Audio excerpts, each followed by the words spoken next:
A very warm welcome to the Balie on this afternoon, this special afternoon, Sunday, the 24th of August, a very special day for Ukrainians, Independence Day, and very special day for us. We're very happy that we're organizing this event together with Protect Ukraine. Very proud to have the Nobel Peace Prize winner 2022 here. Very warm welcome to you.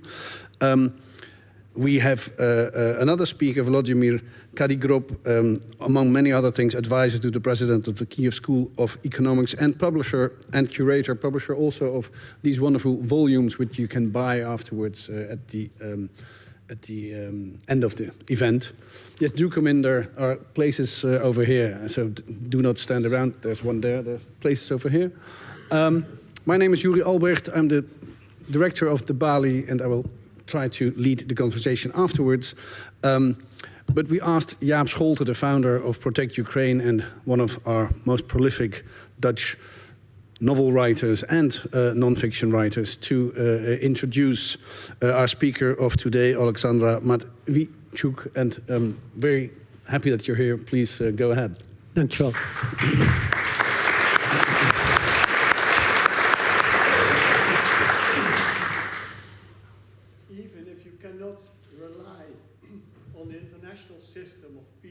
Security, you can still always rely on people. Ordinary people can change world history quicker than a UN intervention. These are the words of Alexandra. And for that reason, I'm very happy you're all here, because I think we, the people, have to do it. The Ukrainian people are doing it. They are resisting the second biggest army in the world. And I think we have to help them with that. Alexandra, we're extremely happy you're here and honored. The rest of the introduction I will do in Dutch, but mostly it are your words translated. Oleksandra Matviichuk is mensenrechtenadvocaat en doet met haar organisatie Civil Liberties al meer dan 11 jaar onderzoek naar de oorlogsmisdaden door de Russen begaan in de bezette gebieden. Voor dit werk ontving ze met haar organisatie in 2022 de Nobelprijs voor de Vrede. In 2025 werd zij ambassadeur voor Protect Ukraine en in die hoedanigheid spreek ik haar af en toe. Zij was als jonge vrouw, 30 jaar oud, op het Maidanplein om voor vrijheid te strijden. Ik vroeg haar hoe zij mensenrechtenadvocaat is geworden. Toen ik een kind was en op school zat, ontmoette ik Sovjet-dissidenten. En ineens bevond ik me tussen heel nobele mensen. Mensen die zeiden wat ze dachten en deden wat ze zeiden. Mensen die moed hadden om zich uit te spreken tegen de hele Sovjet-totalitaire machine. Dissidenten werden bruut onderdrukt door de Sovjetmacht. Sommigen werden vermoord. Sommigen werden gevangen gezet in Sovjetgevangenissen.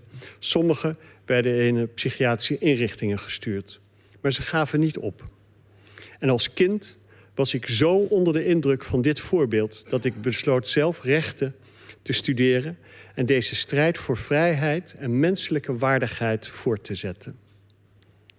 Als reactie op het brute optreden tegen vreedzame studentendemonstraties heb ik Euromaidan SOS-initiatief gelanceerd. We brachten duizenden mensen bijeen en boden 24 uur per dag juridische en andere hulp aan vervolgde demonstranten in het hele land. Dagelijks behandelden we honderden en honderden mensen die werden mishandeld, gearresteerd, gemarteld of beschuldigd in verzonnen strafzaken. En onmiddellijk na Maidan is Alexandra onderzoek gaan doen naar de Russische misdaden in de bezette gebieden. Dit zijn haar woorden weer. Ik heb zelf honderden mensen geïnterviewd die vrijgelaten waren uit gevangenschap. Ze deelden gruwelijke details over hoe ze waren geslagen, verkracht, opgesloten in houten kisten, hun ledematen afgehakt, hun nagels uitgetrokken, hun knieën verbrijzeld, hoe ze elektrische stroom op hun genitaliën hadden aangesloten gekregen, gedwongen werden om in hun bloed te schrijven. Een vrouw vertelde hoe de Russen met een lepel probeerden haar oog uit te wippen. Wanneer je al deze getuigenissen documenteert, kom je tot het besef dat zelfs in een oorlog er geen enkele legitieme reden is voor deze acties. Noch was er enige militaire noodzakelijkheid. De Russen hebben al deze gruwelijke daden begaan simpelweg omdat ze het konden. En dit is het volgende wat ze zegt, is denk ik heel belangrijk nu die onderhandelingen zijn en iedereen heel makkelijk praat over het weggeven van land van de Oekraïners aan Rusland. Dit zegt Oleksandra. Onze ervaring bewijst dat bezetting gewoon een andere vorm van oorlog is.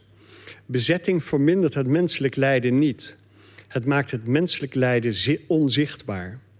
Russische bezetting betekent gewelddadige ontvoering, verkrachting, marteling, ontkenning van je eigen identiteit, gedwongen adoptie van je kinderen, filtratiekampen en massagraven. Alexandra heeft opgeroepen voor een speciale rechtbank om Poetin te berechten. En recent werd haar gevraagd wat zij zal doen wanneer die dag werkelijkheid wordt. En haar antwoord was: dan trek ik mijn mooiste jurk aan en stift ik mijn lippen knalrood. Dames en heren, graag een daverend applaus voor Oleksandra Matviichuk.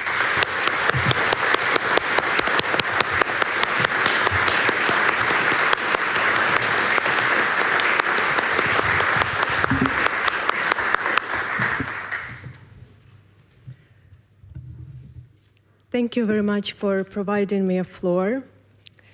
It's a huge honor for me to address to this distinguished audience in such an important day for us, the day when Ukraine has restored our independence. We are an ancient nation, but relatively young country, and we are paying the highest price for our freedom. So let me start and express my sincere gratitude for people in the Netherlands, for your solidarity and your support in this dramatic time of our history.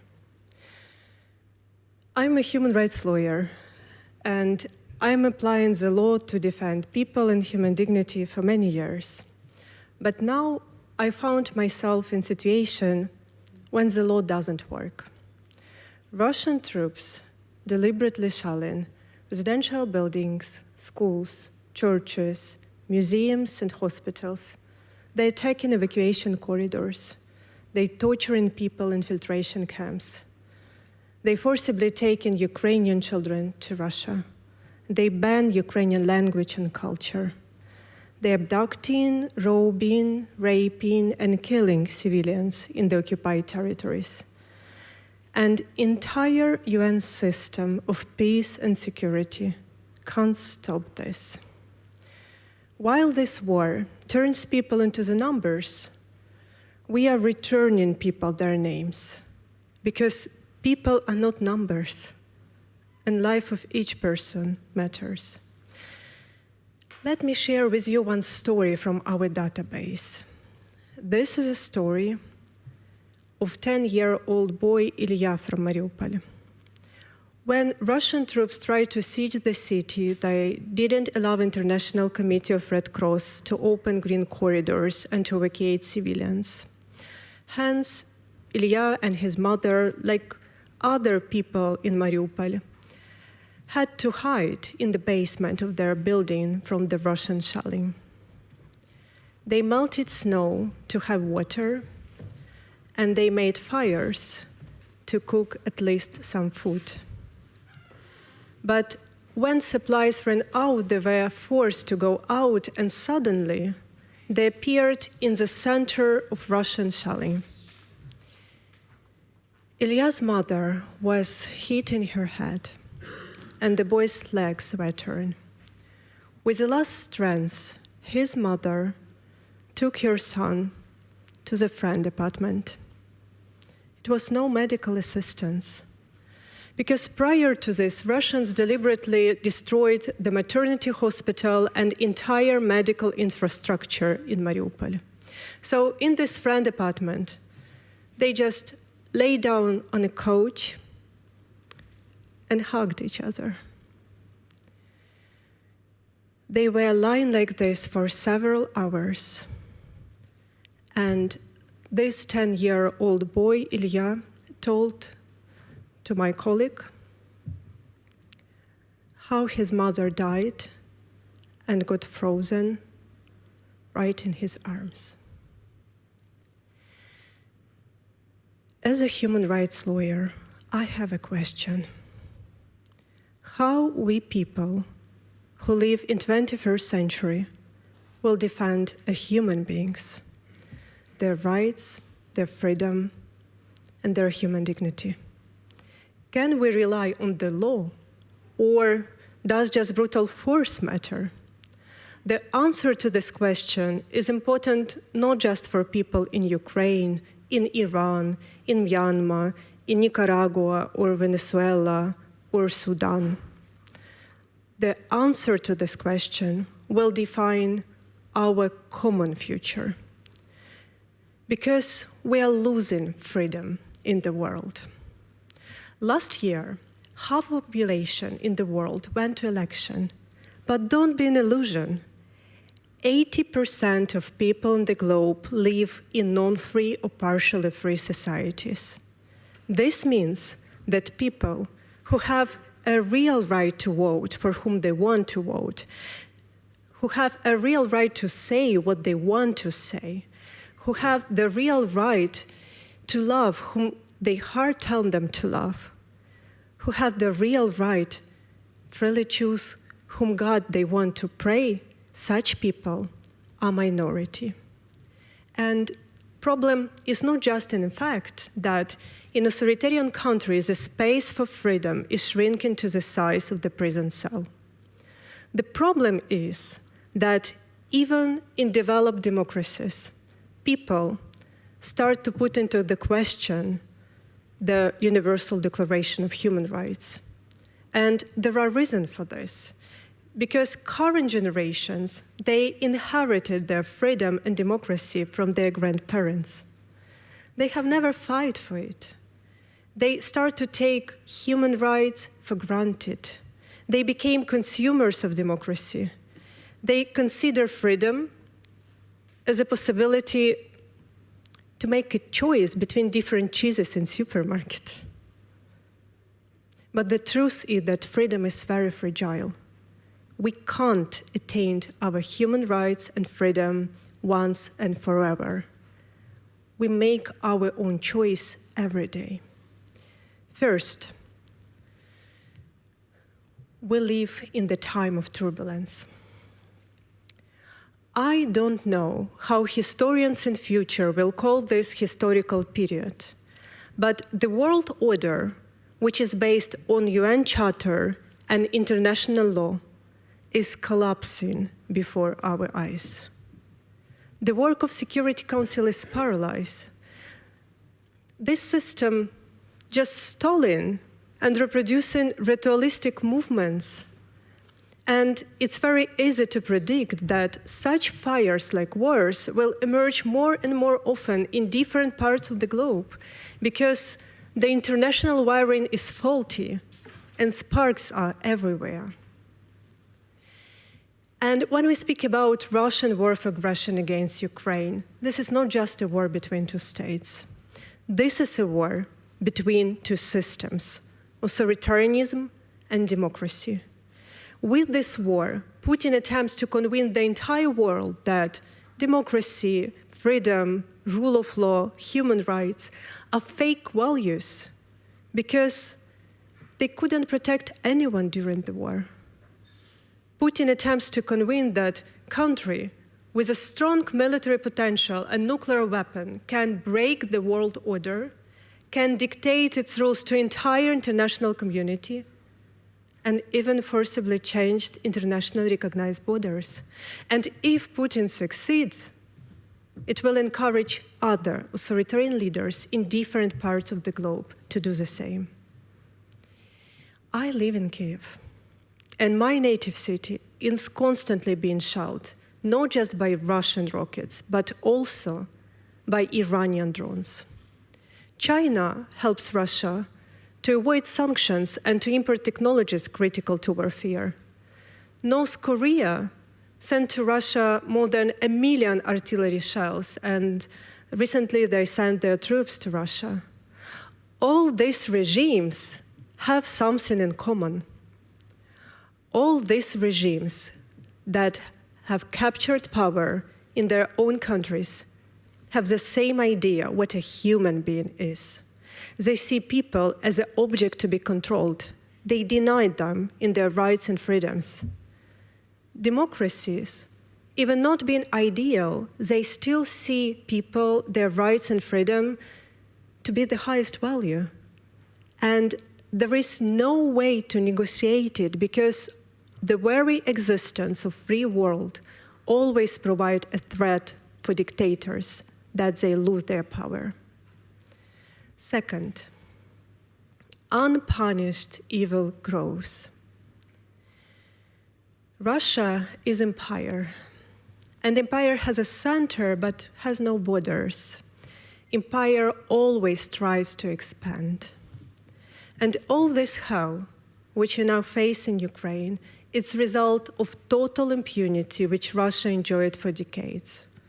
Russian troops committed horrible crimes in Chechnya, in Moldova, in Georgia, in Mali, in Libya, in Syria, in other countries of the world. They have never been punished. They believe they can do whatever they want. We must break the circle of impunity. We must demonstrate justice. And when I speak about justice-related issues with presidents, with parliaments, with governments of different countries, I still see that they look to the world through the lens of the Nuremberg trial, where Nazi war criminals were tried only after Nazi regime had collapsed. And past century, it was an essential step to establish law and justice, but it's also established a norma that justice is privilege to winners. But we are living in the new century.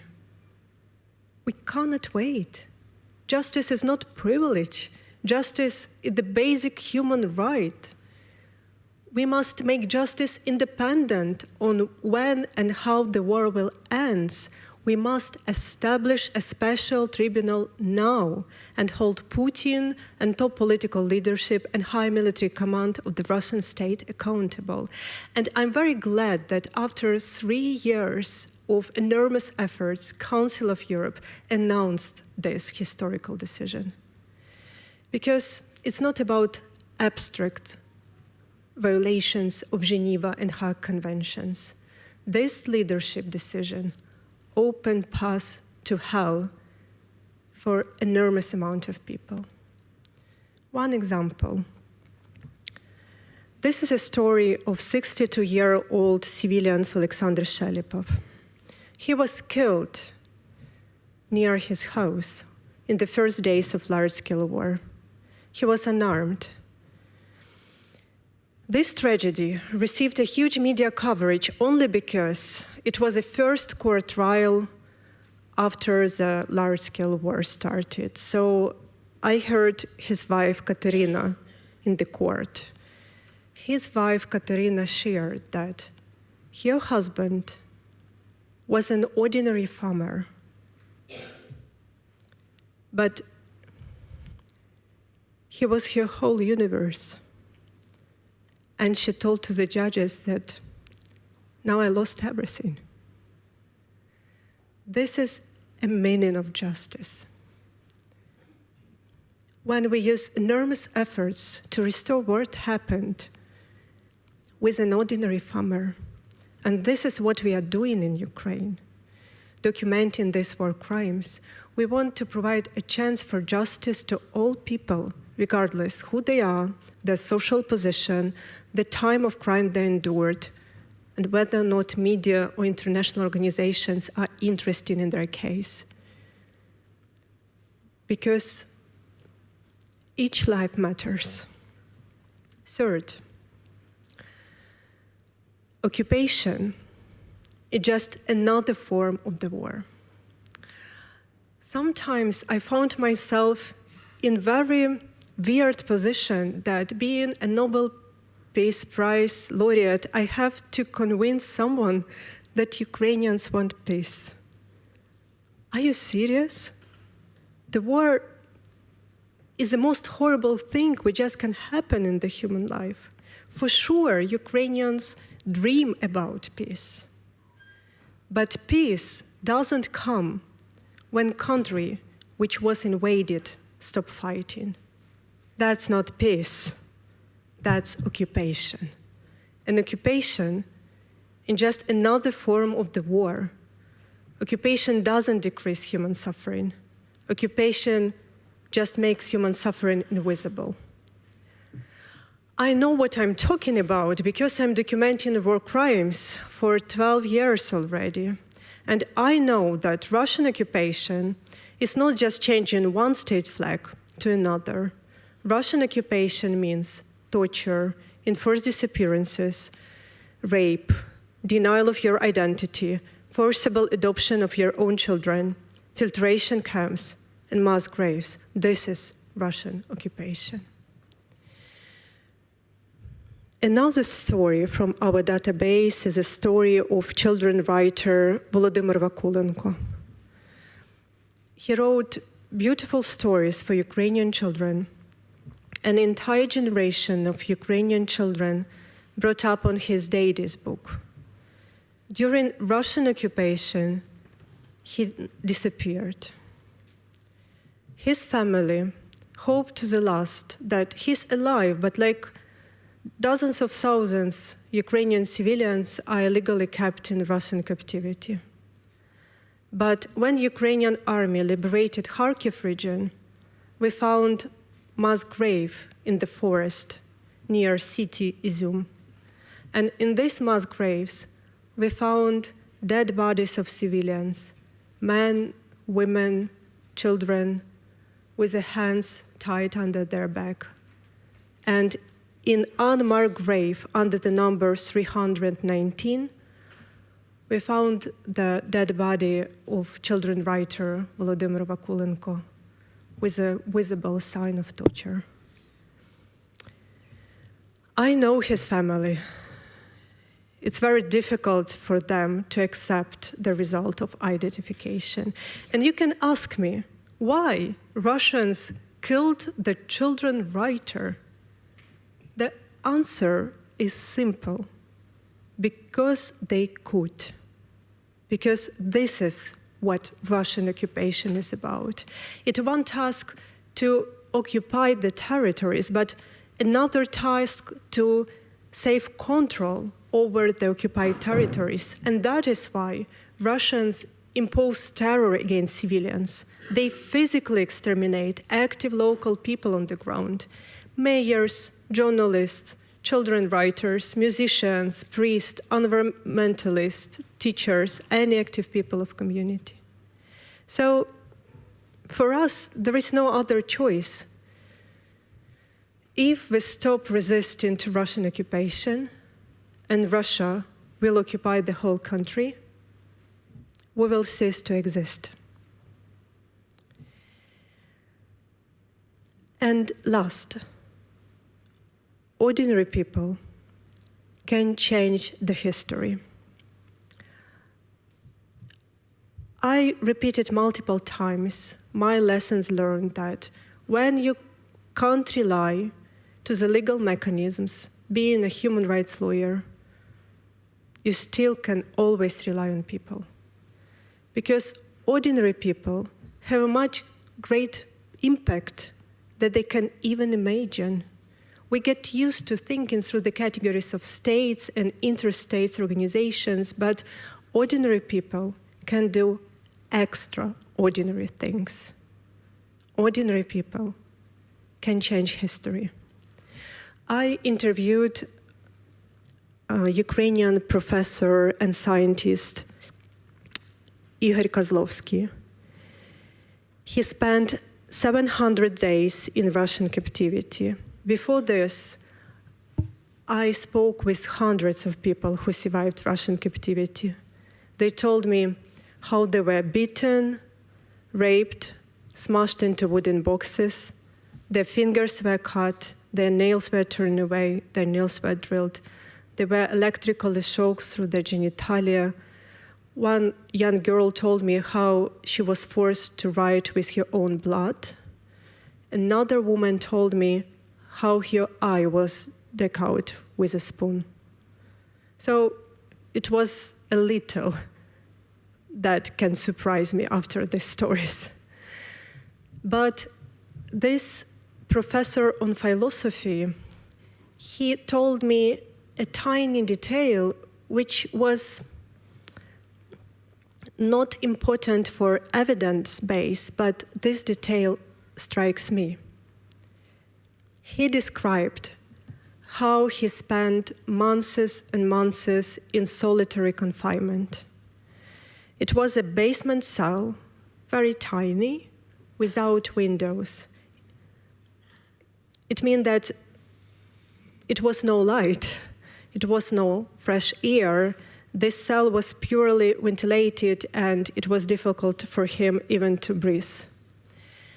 Sewage flows on the dirty floor, and through the opening of the sewage, the rats crawling down.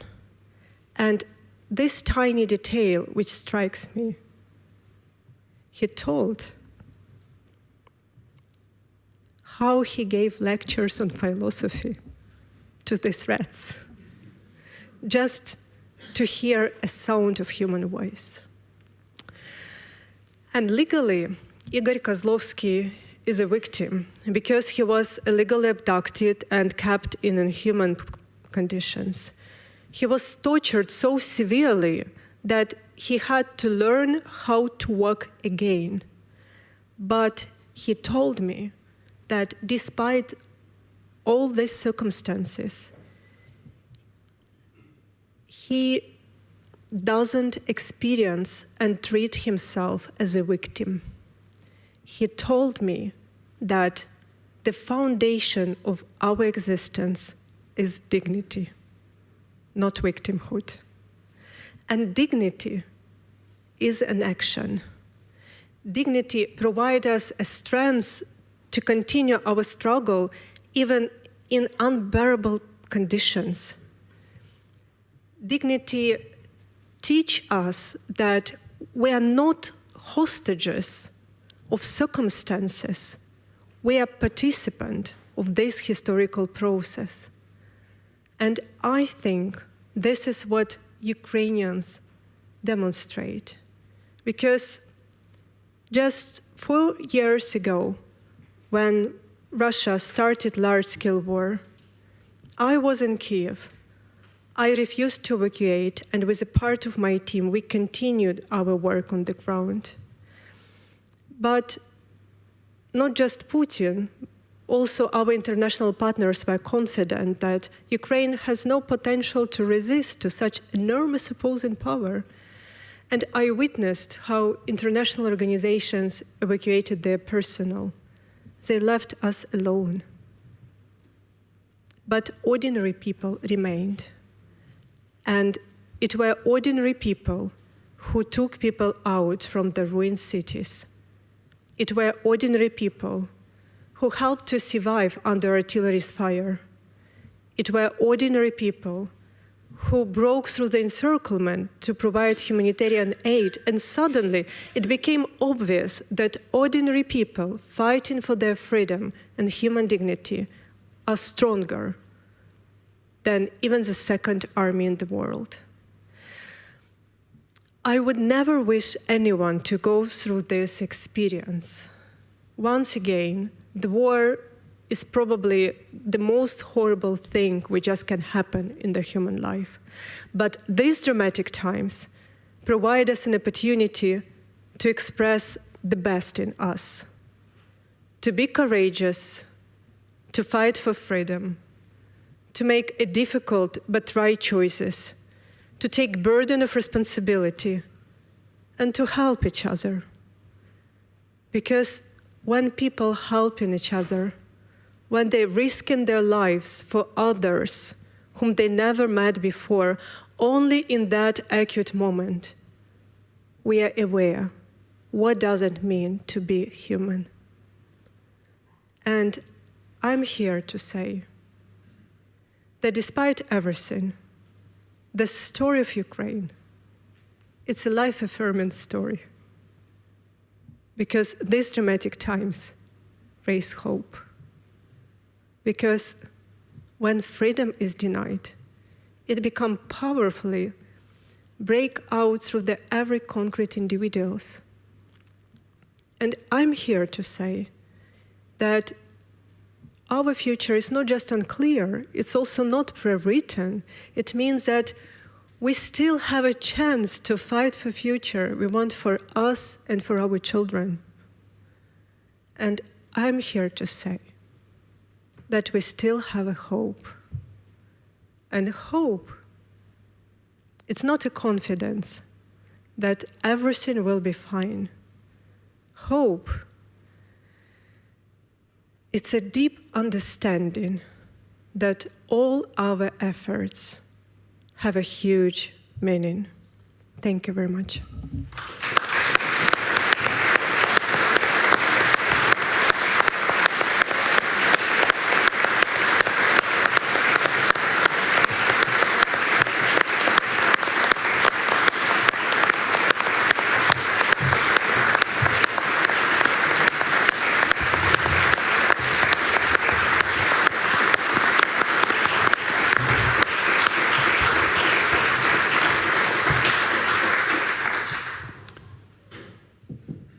Thank you very much for your very uplifting and very heartfelt speech.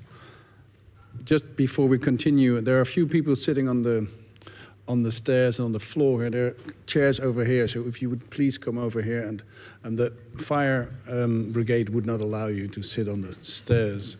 And it's uncomfortable to sit on the floor. There are more chairs over here behind us. So please do come and sit over here. It's more comfortable. And happy that you're all here in big numbers. Just maybe, there's so many things we could discuss. Wonderful things you said. Among others, I would think one of the important things, not only for Ukrainians, and I think it's incredibly uplifting and amazing that Ukrainians are, like yourself just now, are able to point out that the predicament Ukraine is in, the horrible war you're in, is actually a message of hope for the rest of the world and the rest of us. 80% of the world not living in free conditions, but that this is sort of a proof that you can try to build a society and a state and a country in which democracy is defended. And I think that's an amazing insight, I think, for all of us, that it's actually the other way around, that the Ukrainians are not only to be pitied and helped, but really are sort of an example for us in the world that we actually need.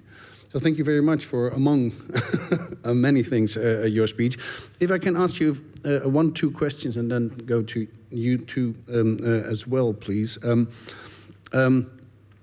You're documenting the most horrible stories. It's haast niet te verstaan. Nou, I will try and do my best, but otherwise you have to move over there, I'm afraid.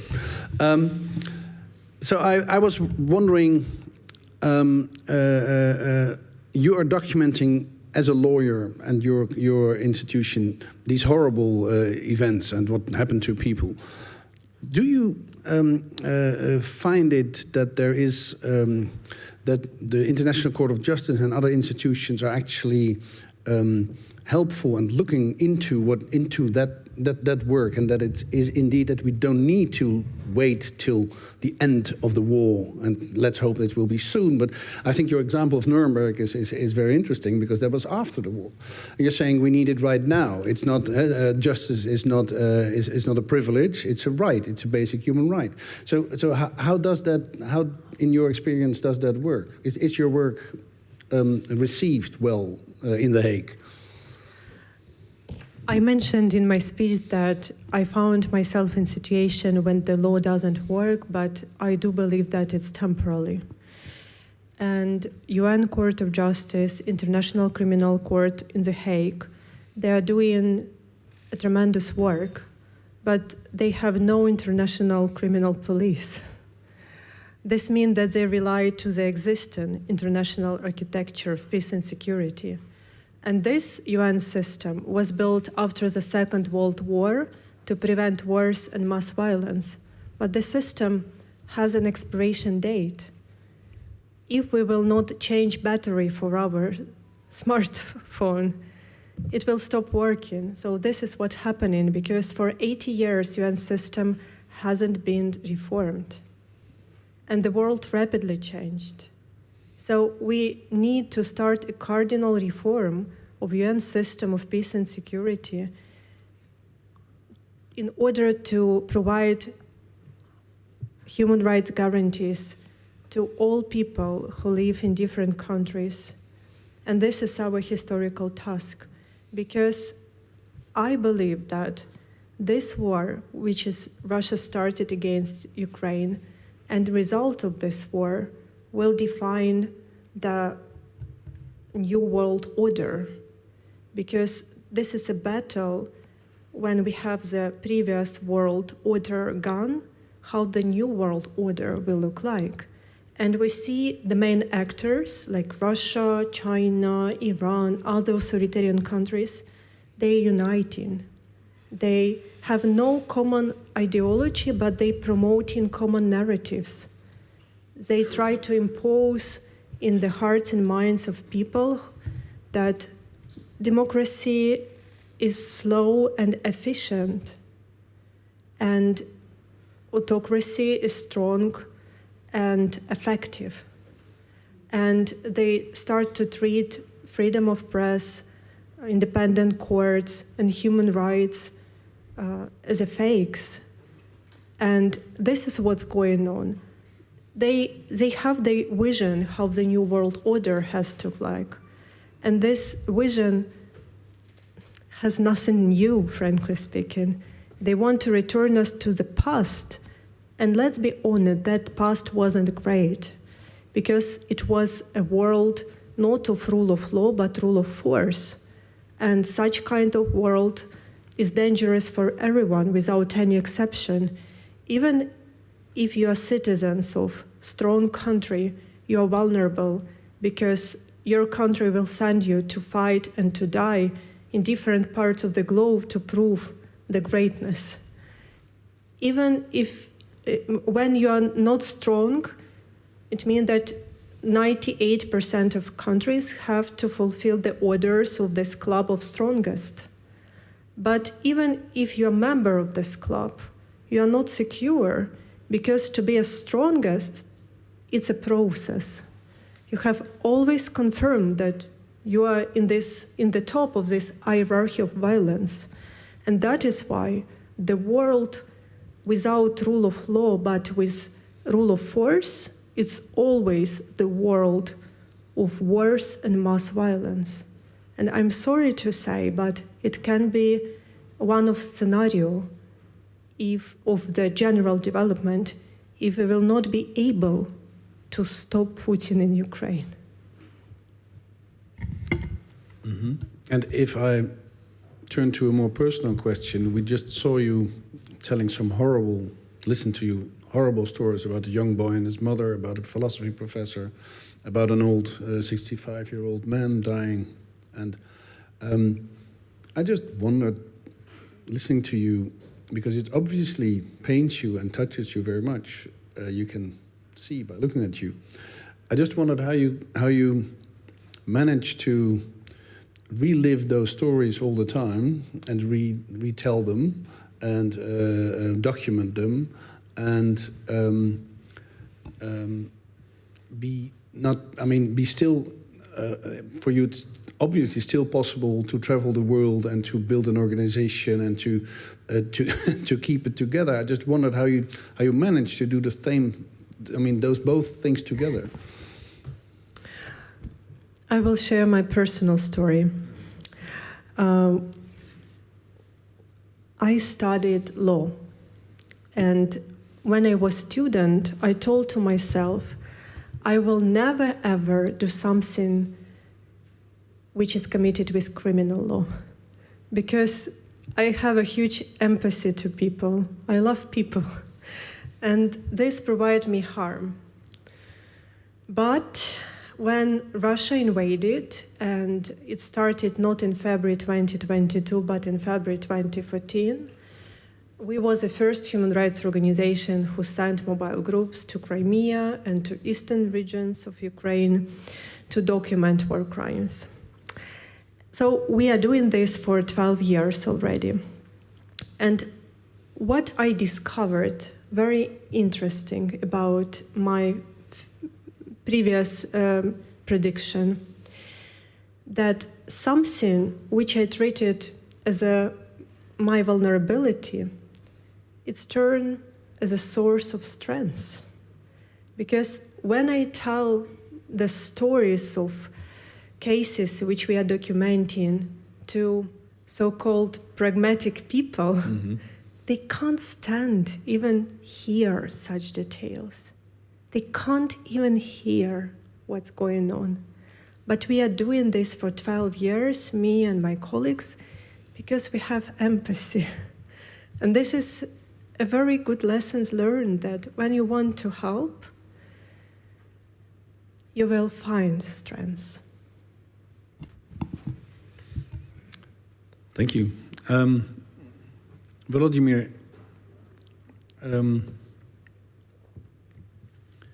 you are, among other things, advising the Kiev School of Economics. And just to turn a little bit to what we've been listening to, the drones made in Iran, the coalition between many, actually, very big, China and others, authoritarian states up against the Ukrainian army, the second army in the world, up against the citizens of Ukraine. Could you explain how, in your view, is possible that a relatively small country, it might be big to some, but if you compare it to the size of China and Russia and Iran combined and North Korean troops, I mean, it's rather impressive. Could you shed a little light on how that is still possible?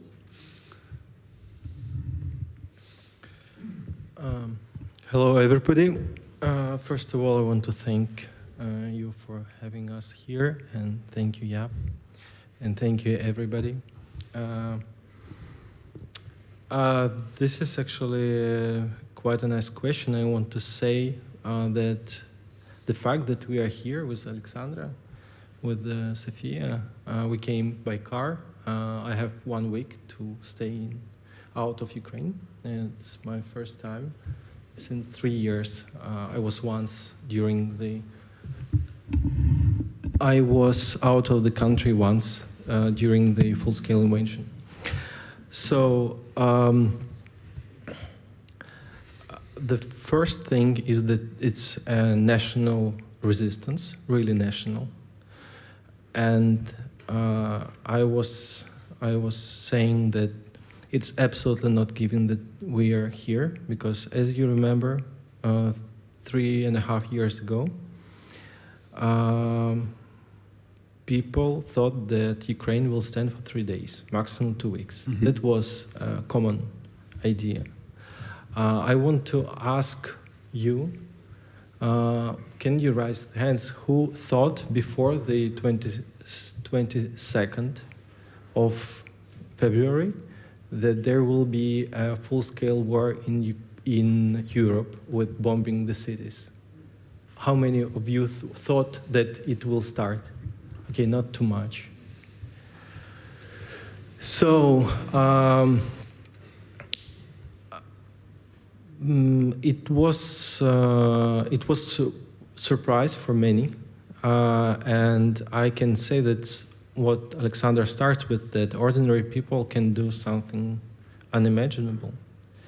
And actually the power that people have, they really underestimate it. And that's what I want to say. I want to say that quite a small organization, Protect Ukraine, can change, for example, Protect Ukraine. There are many of them, but especially those, they can change battles, because they provide some things that can change, the movement of the forces of this once second army in the world, now second army in Ukraine. So, and the first was the people's resistance. The second was the network, the community that gathered, including international community, including Ukrainian community. We have amazing phenomenon of supporting each other, phenomenon of national fundraising, of really networks that are helping each other. Exactly, we raise in this book, in the fourth book about civilians in the army, we raise this question because I know that it's hard to understand that our Ukrainian army is very high percent is fundraised. So literally, the brigades, the soldiers, men and women, they're organizing what they need by their own, and people like you through Yab, through his team, are helping because you need very fast. The life of a pickup is like a week or maximum a month on 3 the weeks. front. 3 weeks. It's the middle. Yes. So it's. I was. So it depends. It can be 1 day. So you need something else, and everything is changing very fast. And those things that were not working, that were working yesterday, that they are not relevant today. So, and the third, of course, this is the support of the governments, the international community, of course. But if you remember, we just get several javelins in the beginning. Nobody were thinking about giving us tanks, fighter jets, nothing. We're making a special timeline here, and we want to develop it to show how does the logic works, how it was developed. Now it's really interesting to see that we were raising the question, we need this, we need tanks, and Europe were saying, no, it's not possible. Tanks, never. F-16s, never. It's even don't mention. Now, 3.5 years, we have everything. We're not selling it to other countries, as many Russian propagandists were saying, trying to say. And we are capable to use it. But it's too late. It could be much better for everybody. So, but I want to emphasize the phenomenon of the power of ordinary people that are really changing. And what I'm really surprised when I'm speaking to people, even from the active community, like Protect Ukraine is coming frequently to Kiev. And we have these fantastic meetings there. And people are saying that, yes, of course, it's good, but, the government should decide. No, we should wait for the government. We can do so many things without, by our own. And these 3.5 years are the best argument for that. Mm-hmm. That,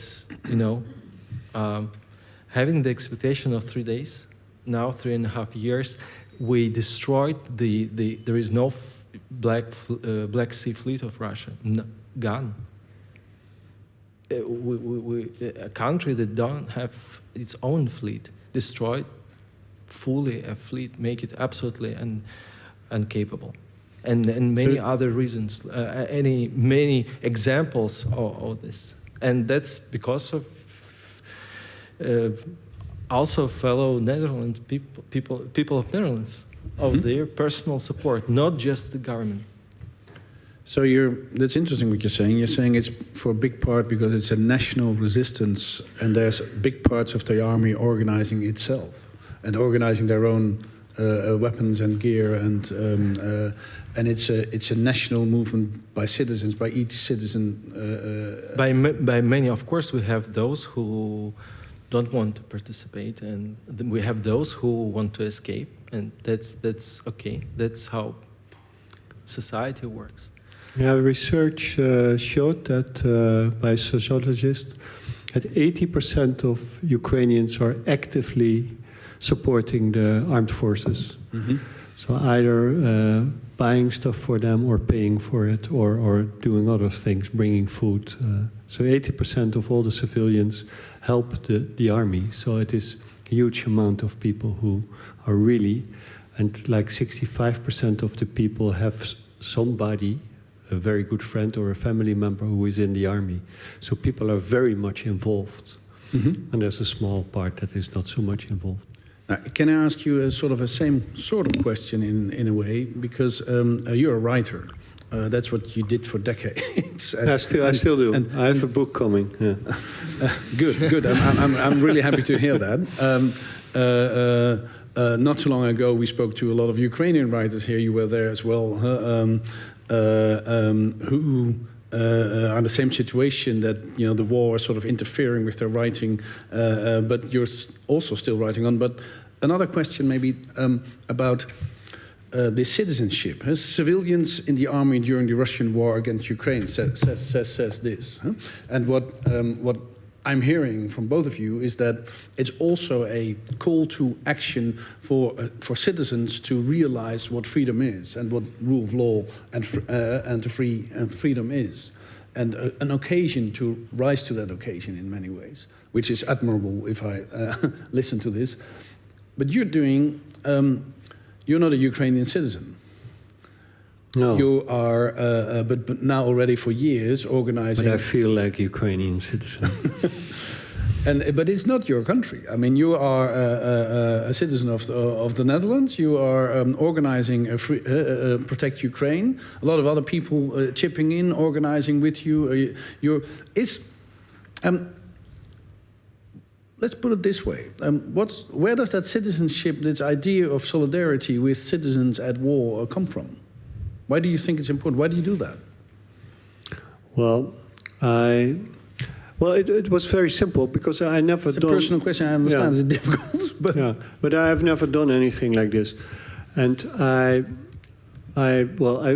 went to the border to pick up refugees, and there I saw a very young girl coming to the border with an old car, with just apples and cookies and anything to bring to the people who were just passing the border into Hungary.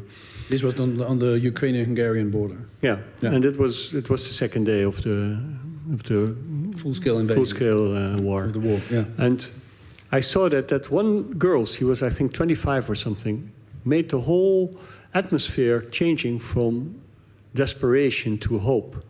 And then I thought, okay, now. On the border. I saw how effective it was. It was very simple what she was doing. Very simple. It was just out of her heart. She was helping these people. And then I thought, okay, I should also do something. And then I thought the most effective is to help the armed forces, because they are the only ones who can protect all the people. Living in Hungary, and I understand a little bit more about Russia than I think most people in the Netherlands. And I wrote a book that I did a lot of research on Russia, and Comrade Baron. Yeah. And then I went into Ukraine to bring in May. First time I went to bring things into the country, and that's exactly what Volodymyr tells. I was so impressed by all the people. Everybody was working and fighting against the Russians, and I never experienced anything like that, and I was so impressed by the Ukrainians, and I still am, and I'm still so much touched by it, and so that is one side of it, and the other side is that I completely agree that I think when the Russians are not stopped now in Ukraine, we're all lost, and I'm really serious about it, because nobody will fight like the Ukrainians fight. We are all like. I don't know how to say it in a political correct way. You can say anything you like. Don't worry. So so for me, it's really very impressive, and at the same time, it is one of the greatest experiences in my life, really. So it is also very strange. So it is. I think you also speak about this. Also, all this love that you feel, and so it it is the blackest things are happening, but at the same time you see the most beautiful thing in people. So that is, I'm very touched by it. And then just like this girl who was bringing cookies and apples, we do very simple things and very direct. And to me, and that I think it's quite annoying how governments work, because I think governments are thinking so much in a middle, long timeline, but we have to help the Ukrainians now, tomorrow, today. And everything is going so slow. For example, we developed an aqua drone, a very good thing, because we have a lot of engineers with us. It is called the GB2. I'd say this for Bram here in the room. And we went to the Ministry of Defense and and we left there. Yeah, there was no money. They couldn't do anything, and they gave us 3 boxes with stroopwafels. I was with Tommy. Tommy was so angry. Tommy Wieringa. But that is for me Dutch government. 3 doosjes, 3 blikjes stroopwafels. And then we are developing a medical robot because evacuation on the battlefield is very difficult. And that was just 2 weeks later, we were in Kiev. And we spoke with General Lebedenko. And we said, we want to develop this robot. And he said, oh, great, let's make a group. And an action group. Next week it was put together, and now the robot is ready. So this country is bombed every day, electricity is falling out often, but in a few weeks, this thing is developed. In the Netherlands, all these people in this government are working 9 to 5. There is not that feeling of urgency, and I'm very much annoyed by that. Yeah, I understand. You were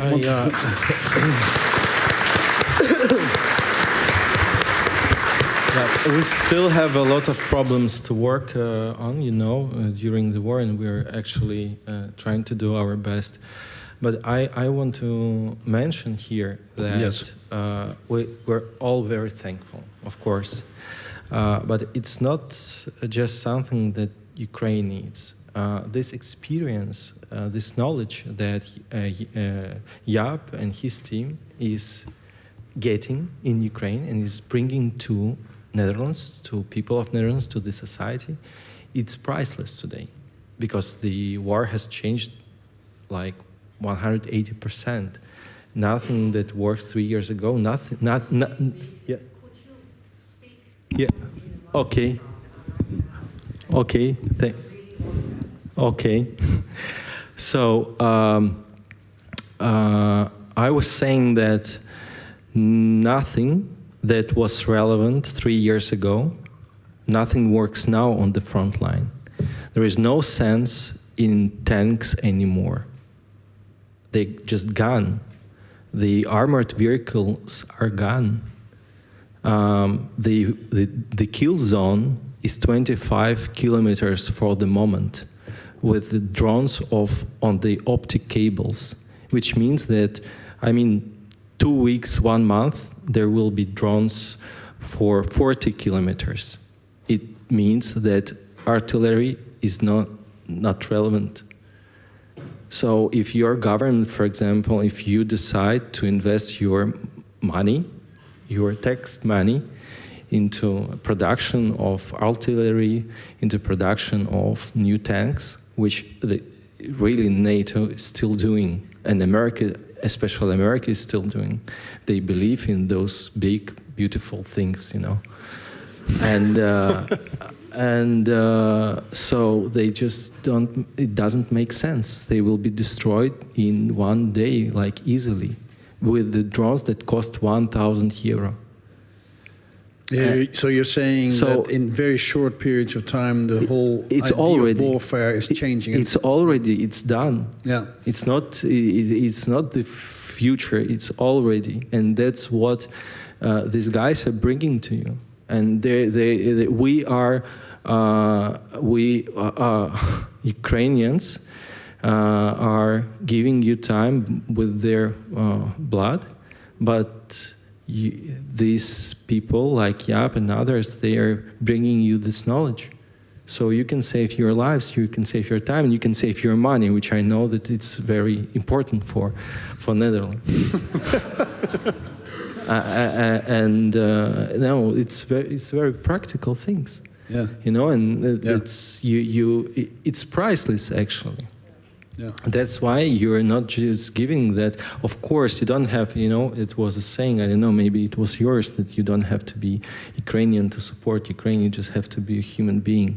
That's what Yap was saying, maybe. Like the idea was when he saw the girl. But now it's very practical thing. And you are getting through this community to community, peer-to-peer connections, experience, you're getting more, you know how to fight in the new reality, you know much more about fighting disinformation, and many things like this. May I ask a question, because to both of you, but I don't know. I know that Volodymyr knows a lot about this, because my worry is that, and I think the hope of Putin and the Kremlin is to split the West. And because that's the only thing he has to do to stop the West helping Ukraine. How can we fight this misinformation and this propaganda of Russia? How do you have any ideas? How can we in the West be effective in that? Because they are very good in putting pressure on any breuklijnen, what is that in English? Fracture. And infractions in a society, and they will try to maximize them.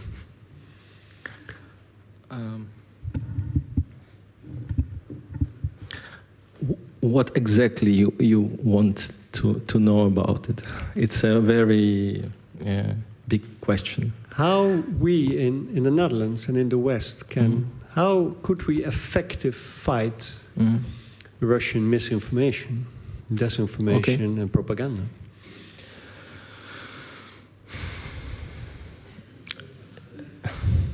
You cannot fight it. This is the first insight. If you are fighting or if you are protecting, it means you're already lost. Mostly people from Europe are, and people who I'm speaking with, I understand that you are inside the Russian narratives. So how many, can I ask? People, yes, please. How many of you were afraid of nuclear bombing of you? And you were discussing nuclear attacks. Yeah, Russian nuclear attacks. Be fair, please. Okay, some of you, so not so much. Okay, that's good.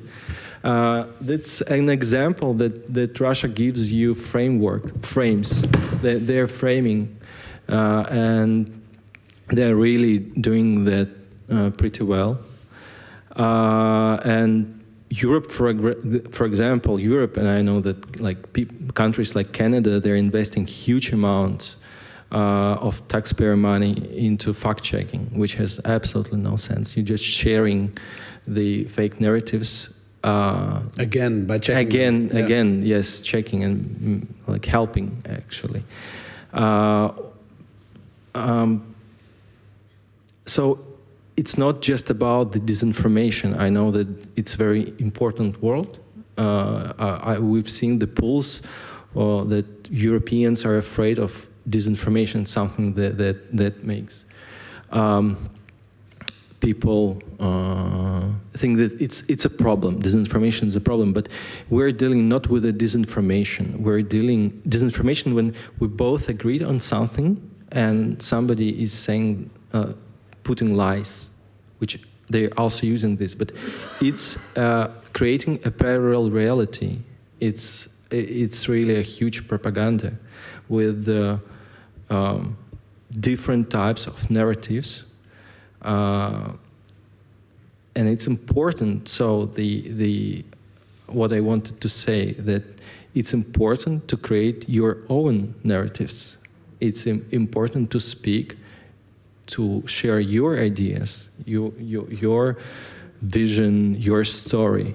That's what is important, to get out of the box, out of the frame that Russian propaganda tells you. So you're saying you should not repeat the lies, you should not fight the lies, because then you're already in the wrong narrative. You should put down your own own story of democracy or personal story of. Alexandra, can I ask Alexandra, the same question? I know that people start to understand that the war is going on only when the bombs falling on their heads. But the war has not just military, but different dimensions. Mm-hmm. Among them, informational dimension. And this is a battle for your hearts and minds. And this battle knows no national borders. So you are already in this war. And to simply answer into this complex question, you have to realize that you are already in the informational war and you have to step in. Because truth is the first victim of the war. Russia, before large-scale wars, invested billions of euro to build powerful informational infrastructure in different countries.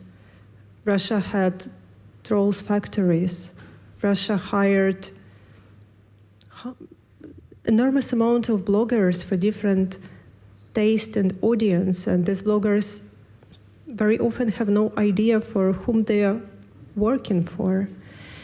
And this just example how rapidly our world changed, because we live in post-information world, and now we have a situation when people spend in digital reality more and more times, and it's led to a situation that people start to lose their ability to make a distinction between lie and truth. They become very vulnerable, not just for Russian informational war, but to different other kind of manipulations. And now we have a situation when inhabitants of the same small community, they have no more shared sense of reality. But without a shared sense of reality, we can't do common actions. Without common actions, we can lose our freedom and our democracy. So it's a very global battle, and you have to step in, because you have to fight for truth, for your society, for freedom in the world, because facts matter and truth exists. Don't believe if someone tells you opposite. Thank you very much. I want to add. You want to add one more thing, please? Yes. Go ahead. I'm looking for questions after that in the audience. There is a phenomenon that when you know that the truth is on your side, you can think that you don't have to protect it. You don't have to be, proactive. Mm-hmm. Because it's the truth. It's truth. Yeah, it's common sense. It's not okay to kill people, rape them, invade other countries, invade your neighbors, take land and things of others. It's not okay. And those who are lying, those who are making some terrible things, they know that they have to explain, and they know they have to create this parallel reality. So they're super proactive. They have to create a parallel reality where they can murder. And that's just when somebody thinks that, okay, we know that it's not okay, and everybody should understand that. But we don't nothing about this. And those guys, they're investing billions, as Alexandra said, creating infrastructure, creating informational infrastructure, creating those stories, creating these narratives, constantly working with that. So we should, start doing something about this. Mm-hmm. I think it's a very important notion that everybody in a global society, which is indeed, interconnected by the internet in many ways, needs to realize that truth is the first victim of war, and if we don't stand up all for it, it's the end of the sort of liberal democracy we know. It's a very important insight, and I think it's a great question, which gives me the opportunity to go to the audience for other, hopefully, great questions. Just to remind you, a question is a short sentence with a question mark at the end. And I'm looking for questions in the audience. I will be coming over to you. Yes, there's somebody over there. There's somebody over there.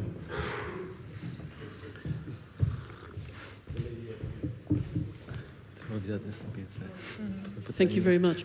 You mentioned, Alexandra, this is a question for you, the lack of reform of the UN, the hoped for tribunal to try Russian war criminals. Do you see any role in the meantime for other domestic courts? For domestic courts in Europe, for example, on the basis of universal jurisdiction, to try criminals if they were to come to the country, even to enable civil prosecution if that was what a claimant sought. Do you see any role for other domestic courts in this in the meanwhile? Thank you. Thank you very much for this question. For sure, we have to use all existing legal mechanisms, like universal jurisdiction, for example. And after this horrible tragedy when Russians hit Malaysia Boeing and killed approximately 300 people, and the court hearing started here in the Netherlands, all eyes from Ukraine was on this hearing as well, because it's our common tragedy. And we studied that example as well. The problem is that when we speak about justice, we can't narrow justice only to the court, because I work with people directly who are affected by this war, and I know they see justice very differently. Only for part of them, justice means to get their perpetrators behind the bars. For another people, justice means to get compensations, because without this, they will feel unsatisfied. For some people, justice means a possibility to know truth, what happened with their beloved ones, and that's all. For another people, justice means a possibility to be heard and to get this public recognition that something which happens with them and their families is not just immoral, but also illegal. So our task is even much ambitious. We have to look to international court, to national courts, but also to build a comprehensive justice strategy with different elements to reach all these different needs and explanation what justice is about. I see that, but we have not so much time. There's a national commemoration happening on the Dam Square where Alexandra needs to be. It's your turn.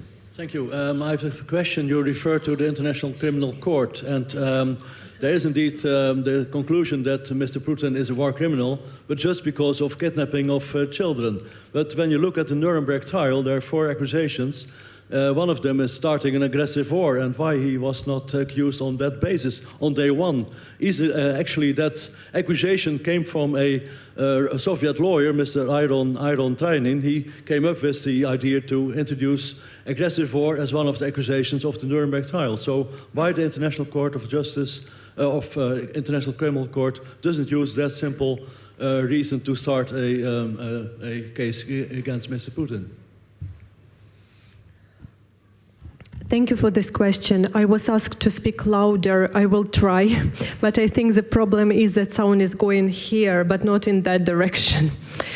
But I will try to do my best. So there are 4 types of international crimes. crime of aggression, war crimes, crimes against humanity, and genocide. And Russia is committing all these 4 types of international crimes.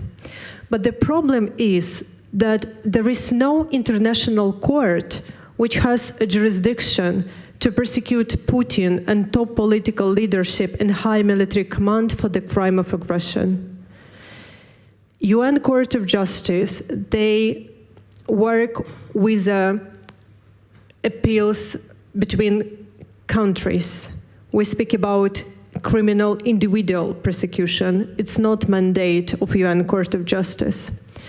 Even International Criminal Court in The Hague doesn't have such jurisdiction in situation of Russian war of aggression against Ukraine because of Kampala principle, because the states that ratified Rome Statute made a very narrow definition of crime of aggression. And that is why, in order to bring this case to the International Criminal Court, you have to get consent of aggressor, which is weird. Russia will never provide such a consent. So we have accountability gap, and that is why we spent enormous efforts to convince government to create ad hoc court, temporal court, just for the crime of aggression, because all atrocities which we are documenting, it's result of this leadership decision to break the peace and to start the war.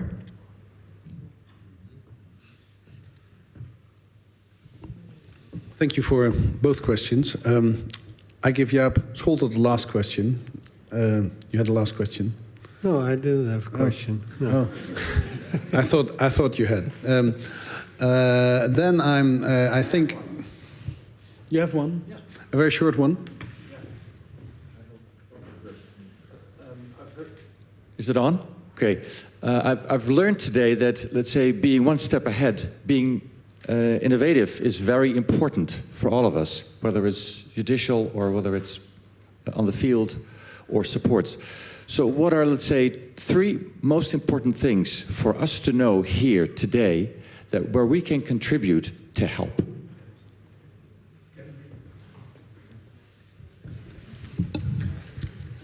Well, I have one idea. That's money for Protect Ukraine. Money for Protect Ukraine. Okay. One.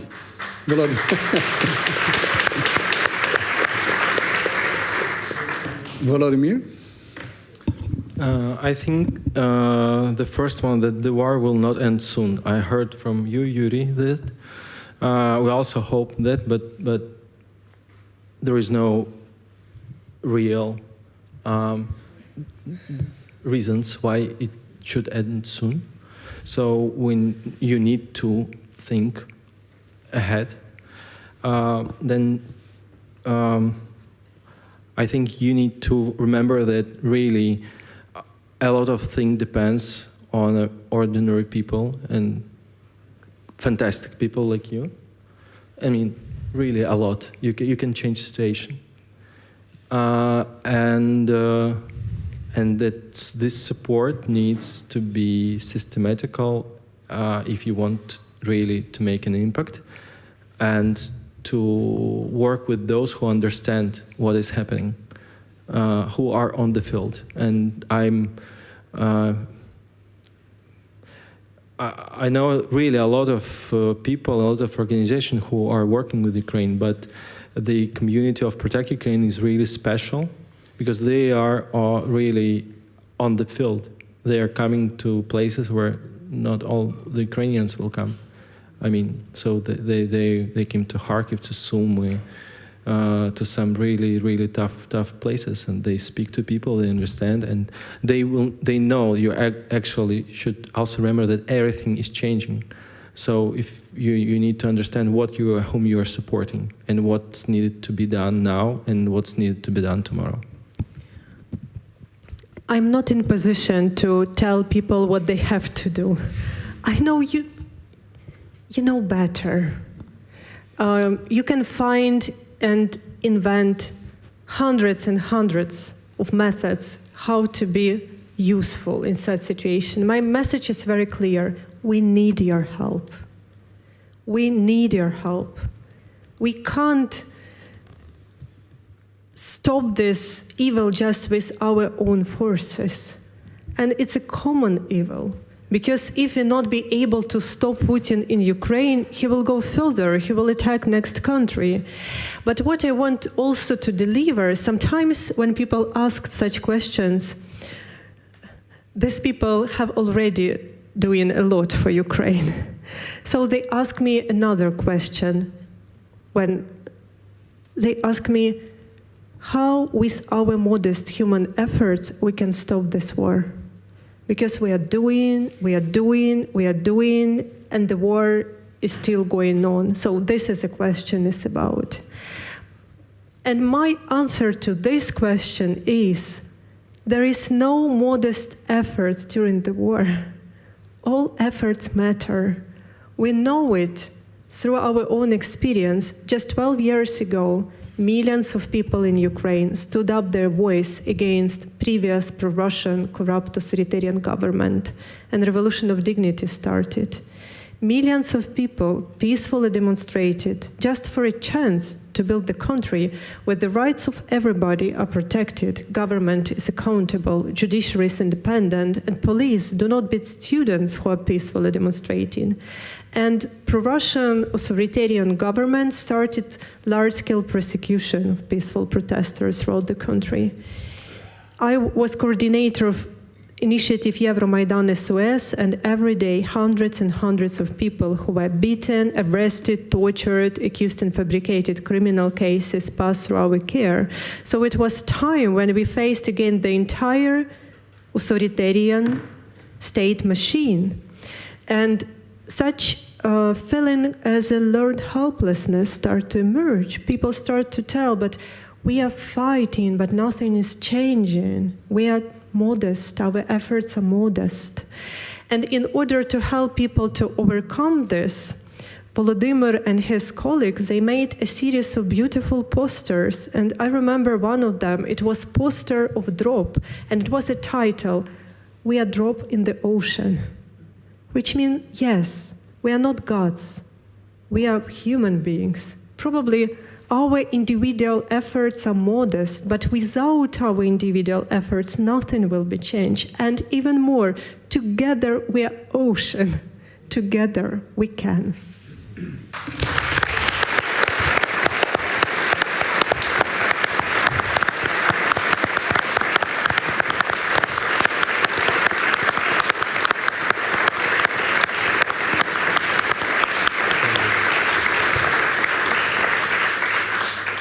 I think that's a wonderful ending of this afternoon. I think I often hear Ukrainians who are coming to the Balie saying, thank you very much for the efforts.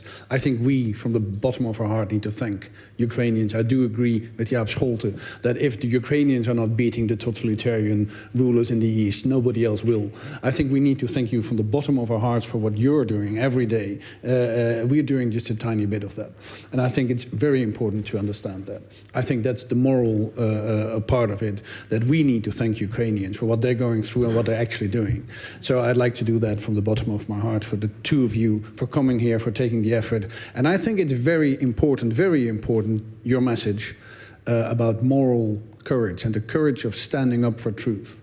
If we need to do something, it's standing up for truth, making our rule of law and our democracy work, and helping, because we're all in it together. It's a battle for truth.